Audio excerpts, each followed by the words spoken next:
আজ আমি তোমাদের ত্রিমাত্রিক আরো একটি জ্যামিতিক চিত্র শঙ্কু সম্বন্ধে পড়াবো। তোমরা প্রত্যেকেই বিয়ে বাড়িতে বরের মাথায় একটা জিনিস দেখতে পাও, এইরকম, এটাকে বলা হয় টোপর।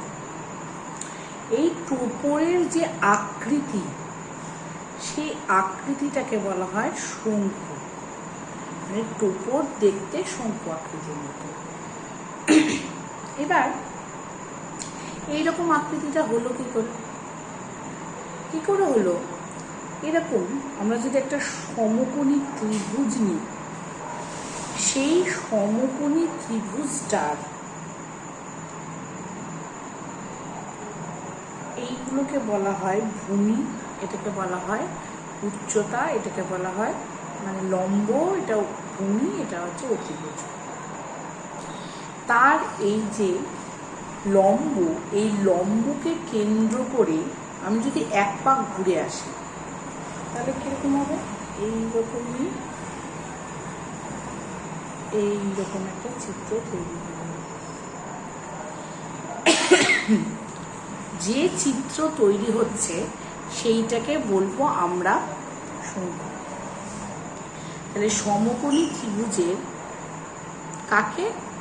লম্বকে কেন্দ্র করে যদি আমরা সেই অক্ষের ওপর একবার টুক করে ঘুরে নিই চারিদিকে, তাহলে যে জ্যামিতিক চিত্র উৎপন্ন হবে তাকে আমরা বলবো শঙ্কু।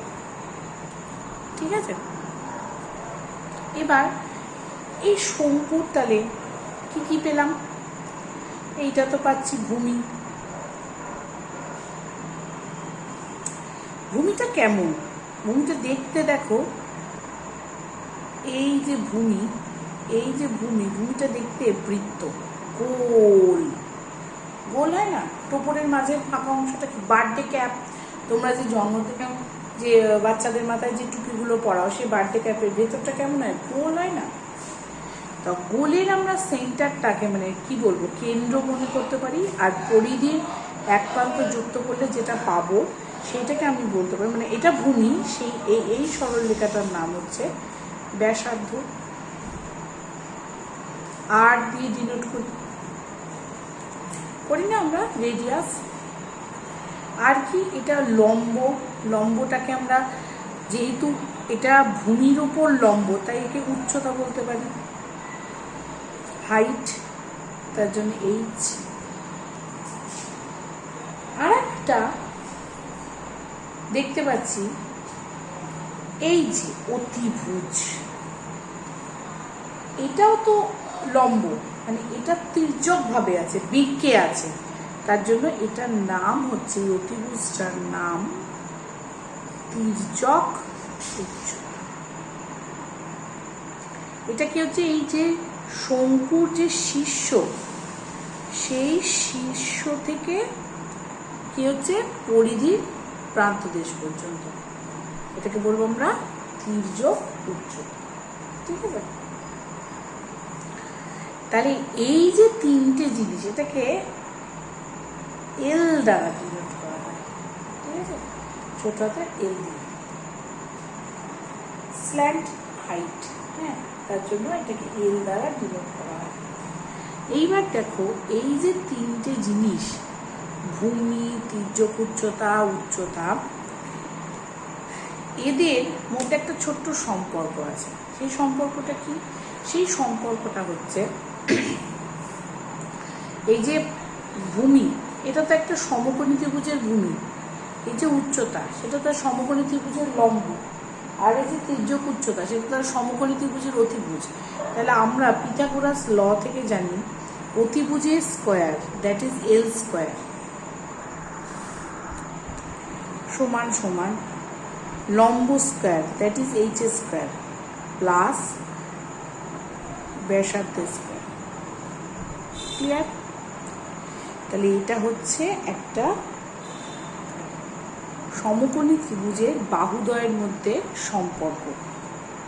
সেটা আমরা এই শঙ্কুতে উচ্চতা এবং ভূমির ব্যাসার্ধের মধ্যে সম্পর্ক রূপে প্রতিষ্ঠা করলাম। তাহলে এর মধ্যে যে কোনো দুটোর মান দেওয়া থাকলে, ধরো এইচ আর আর এর মান দেওয়া আছে, তাহলে এল এর মান নির্ণয় কী করে? √এইচ² প্লাস আর²। ধরো এইচ আর এল এর মান দেওয়া আছে, তাহলে আর ইকুয়াল হবে, এটা ওদিকে নিয়ে যেতে হবে, তাহলে √L² মাইনাস এইচ²। ধরো আর এল এর মান দেওয়া আছে, তাহলে H equal to √L² minus R. এইভাবে এই সম্পর্কটা ব্যবহার করে আমরা এই বিভিন্ন মানগুলো নির্ণয় করতে পারব।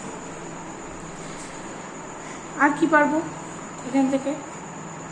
এখান থেকে আমরা আগের বারের মতো কি করতে পারবো? ক্ষেত্রফল নির্ণয় করতে পারবো, আয়তন নির্ণয় করতে পারবো শঙ্কুটার। তো ক্ষেত্রফল তো আমরা দেখেছি, আগের যেমন চোঙ ছিল, এই যে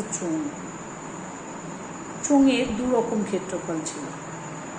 চোঙের এই যে পাশটা ছিল বক্রতল, মানে এই চারিদিকেটা, এই চারিপাশটা বক্রতল, আর এই দুটো ছিল গোলতল, সমতল বৃত্তাকার। তাহলে আমরা দু রকম ক্ষেত্রফল পেয়েছি, একটা পেয়েছি পার্শ্বতলের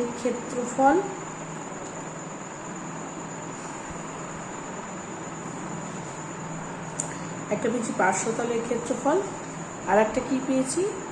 সমগ্রতলের ক্ষেত্রফল। সমগ্রতলের ক্ষেত্রফলটা যখনই আমরা পেয়েছি, তখন আমরা কি করে পেয়েছি? এই যে পার্শ্বতল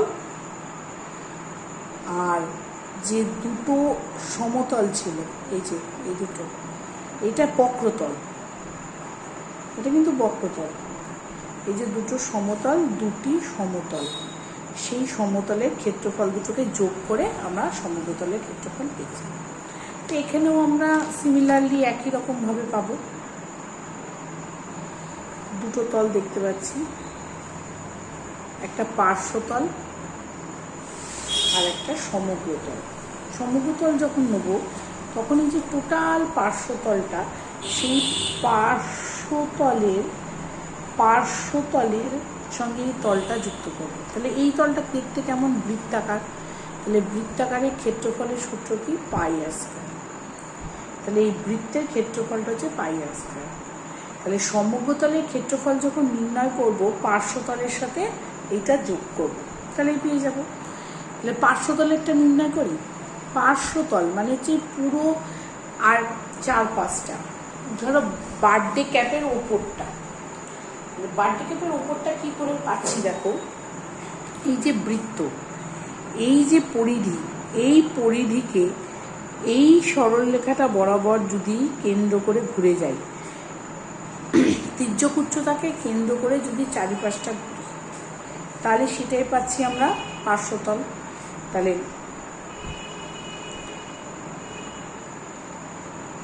এই যে কি বলবো, তির্যক উচ্চতাকে কেন্দ্র করে আমরা টোটালভাবে ঘুরে যাব, তাহলে আমরা পার্শ্বতলের ক্ষেত্রফলটা পেয়ে যাব। তো এখানে তোমাদের বইয়ে একটা দারুণ জিনিস দেওয়া আছে, সেটা হচ্ছে আমরা ত্রিকোণমিতিতে শিখেছিলাম না, যে তাদের বৃত্তচাপের যে দৈর্ঘ্য, সেই বৃত্তচাপের দৈর্ঘ্য মানে কোনো একটা বৃত্ত থেকে যদি আমরা একটা বৃত্তচাপ কেটে নিই, তাহলে এই বৃত্তচাপের, যেটা বৃত্তচাপ, এই বৃত্তচাপের দুটো ধরো ভিন্ন ভিন্ন বৃত্তচাপ কেটে নেওয়া হলো, তাহলে দুটো ভিন্ন বৃত্তচাপের দৈর্ঘ্যের অনুপাত তাদের উৎপন্ন কেন্দ্রের অনুপাতের সঙ্গে সমান। তার মানে ধরো আমরা পেয়েছিলাম না ওই সূত্রটা বার করতে গিয়ে, যে এই যে বৃত্তচাপটা, ধরো এটা আর ব্যাসার্ধের বৃত্তচাপ, আর এই পুরোটা πr, ঠিক আছে, এটা হচ্ছে অর্ধ।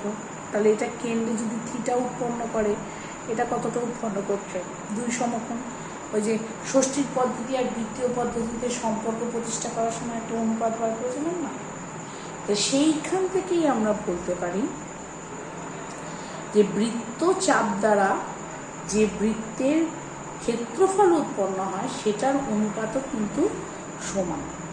মানে শুধু বৃত্তের দৈর্ঘ্যের মানে বৃত্তের যে বৃত্তচাপের দৈর্ঘ্য, ধরো এটা হচ্ছে R1 বৃত্তচাপ আর একটা হচ্ছে R2 বৃত্তচাপ, তাহলে তাদের দ্বারা উৎপন্ন ক্ষেত্রফল কি হবে?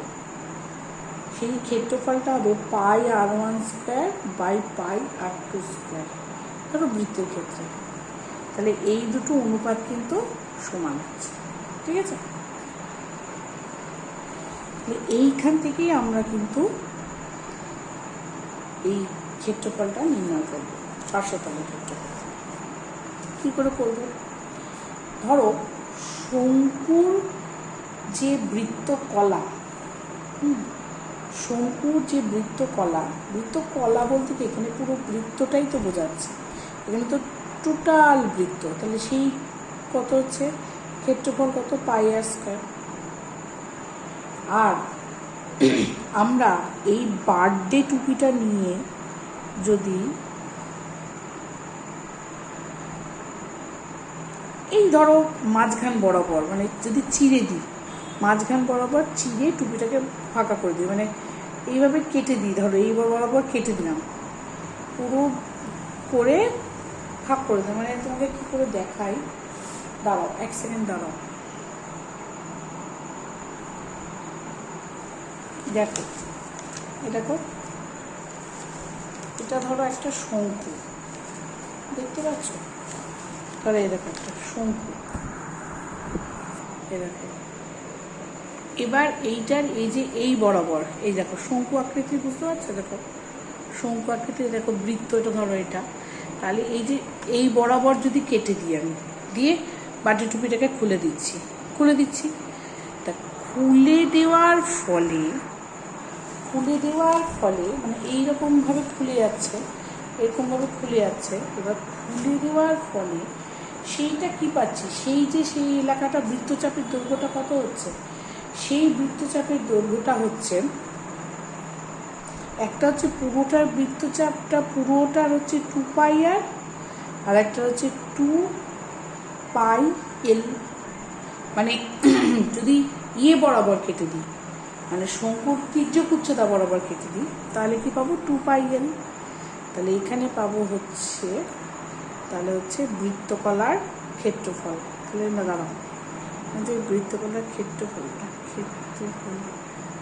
এইভাবে করলে হবে না, বুঝতে পারবো না। তাহলে এটা হচ্ছে এটা পাইয়ারটা হচ্ছে পাইয়ারটা এখানে আসবে, পাই আর স্কোয়ার বাই ওই পার্শ্বতলের ক্ষেত্রফল সমান এটা হবে 2 পাই এল বাই 2 পাই আর। ঠিক আছে? তাহলে এবার এটাকে বজ্রগুণন করে দাও, মানে এটাকে এইদিকে নিয়ে যাও আর এই ভগ্নাংশটাকে এইদিকে নিয়ে চলে আসো। তাহলে কি হবে? পার্শ্বতলের ক্ষেত্রফল সমান দেখো পার্শ্বতলটা উপরে উঠে যাচ্ছে, তাহলে এটা হচ্ছে এইদিকেই থাকলো পাই আর স্কোয়ার, এই ভগ্নাংশটা ওদিকে গেলে উল্টে যাচ্ছে 2 পাই আর বাই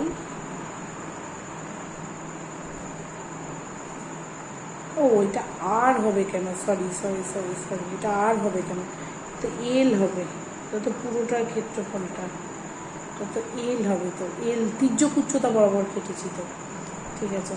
তাহলে এটা হবে হচ্ছে পাই এল স্কোয়ার বাই 2 পাই এল। তাহলে 2 পাই কেটে গেল, এখানে একটা এল কাটলো, দিয়ে হবে হচ্ছে পাই আর এল। আমরা তো এই যে ক্ষেত্রফল বরাবর মানে তির্যক উচ্চতা বরাবর কেটেছি, তির্যক উচ্চতা বরাবর কাটলে পুরো বৃত্ত মানে তির্যক উচ্চতা বরাবর ধরছি ব্যাসার্ধ, তাহলে ওইটাকে এই ধরেন পাই এল স্কোয়ার বাই পার্শ্বতলের ক্ষেত্রফল। ঠিক আছে? এই যে অনুপাত সেই অনুপাত দিয়ে পেয়ে গেলাম পাই আর এল। এটা পেলাম হচ্ছে পার্শ্বতলের ক্ষেত্রফল।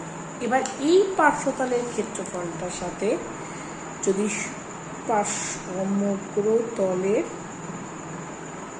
ক্ষেত্রফল, তাহলে পাই আর এল হচ্ছে পার্শ্বতলের ক্ষেত্রফল প্লাস ভূমির ব্যাসার্ধের হচ্ছে পাই আর স্কয়ার। ঠিক আছে, তাহলে এখান থেকে তুমি কমন নিতে পারো, পাই আর কমন নিতে পারো, এল প্লাস আর। আর যেহেতু ক্ষেত্রফল পাশে অবশ্যই কি হবে, বর্গ একক। এখানেও হবে বর্গ একক, এগুলো এটাও লিখে নাও, এটাও এটা হবে বর্গ একক। ঠিক আছে, এটা পাই আর এল বর্গ একক। এইবার আর লাস্ট সূত্র আছে আয়তন। আয়তনটা কি করে পাবো? দেখা গেছে যে একই ব্যাসার্ধের এবং একই উচ্চতা বিশিষ্ট যদি একটা চোঙ নেওয়া হয় এবং একটা শঙ্কু নেওয়া হয়, কি বললাম, একই ব্যাসার্ধ, ধরো এটা আর, এটাও আর, এটা এইচ, এটাও এইচ, একই ব্যাসার্ধ এবং একই উচ্চতা বিশিষ্ট যদি একটা চোঙ এবং একটা শঙ্কু নেওয়া হয়, তাহলে তিনটে শঙ্কুর